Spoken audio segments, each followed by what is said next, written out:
For today's video, tara samahan nyo ako mga bossing. Dahil meron nga akong naisip na masarap lutuin ngayon. Bagay na bagay sa malamig na panahon at walang tigil na pag-ulan. Meron nga pala ako dineng natira na liempo. Hiniwa ko lang ito ng maninipis. Tapos imamarinate natin sa toyo. Tapos 73 na paminta. Lalamasin lang natin yan ng dahan-dahan. Tapos meron din tayo ditong atay ng baboy. Gayon din, mamarinate lang din natin sa toyo at paminta. Yung paminta na ginamit ko dyan, 24 lang. Kumuha na nga din pala ako dito ng ating panggisa. Unahin na natin ang sibuyas. Babalatan lang natin tapos i-chop lang natin yan. Sunod naman ang bawang. Iahagis ko lang to tapos maghihiwa-hiwalay na yan. Panis! Sa gusto matuto ng magic, PM na lang po mga bossing. Bali na chop na nga pala natin dito yung ating bawang ng napakabilis. Tapos ari naman ang ating kikyam, mahatiin lang natin aray sa dalawa para dumami. Ari na nga, siguro na may alam nyo na ang ating lulutuin. Nakita nyo ng Mickey. Mabisang loming Batangas nga ang ating padaling ngayon. Sa mainit na talyase, unahin na natin aring ating kikyam. Lutuin lang natin hanggang sa lumaki.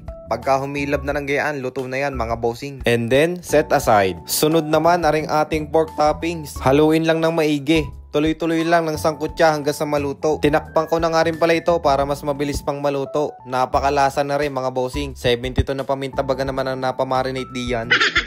Kapag garne na ang kulay, okay na yan. Pwede nang hanguin. Sunod, pan fry lang natin aring marinated na atay ng baboy. Pan fry lang natin ng 1 minuto. Mabilisan lang talaga ang luto ng atay ng baboy para hindi kumunat. Pagkaluto, set aside mo lang yan bossing. On the same pan, nagdagdag lang tayo dyan ng konting mantika. Sabay saute ng ating sibuyas at bawang. Haluin lang natin ng maigi hanggang sa lumabas yung kanyang aroma. And once the aroma comes out, pwede na natin ilagay ang ating toyo. Mekos-mekos lang tapos reduce natin ng kaunti. Sabay lagay ng ating malasang pork broth. Yan sadyang nagpapasarap sa lome. Tatakpan lang natin aray hanggang sa kumulo. Maya-maya ngay are na asbok na sa kulo. Nagdagdag na nga din pala ako dito ng konti pang toyo. Tapos 1 pirasong nor pork cube. Sinabay ko na nga din pala sa kulo yung pagluto ng ating itlog na mga 8 minutes. Sabay lagay ng ating Mickey. Lulutuin lang natin aray ng 8 to 15 minutes. Depende sa kung anong klaseng Mickey ang meron ka. Takpe lang ng kaunti hanggang sa maluto. After 15 minutes, arena at luto na nga ang ating Mickey. Kaya naman pwede na tayo maglagay ng slurry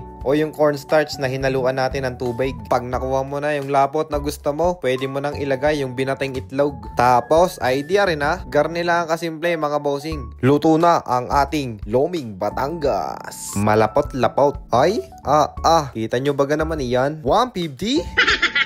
Panamang-panama sa tag-ulan mga bossing. Syempre bago tayo kumain, gagawa muna tayo ng sausawan. Sibuyas, toyo, kalamansi mga bossing. Tapos lalagyan natin ng sili. Pipitas muna tayo din sa sili na tanim ni Papa. Wala tayong siling pula kaya siling dilaw muna. Ang tawag dyan, siling ogalat. Tagalog na sili. Ay siya paano, kain na mga bossing. Salamat sa inyong panonood. Ciao!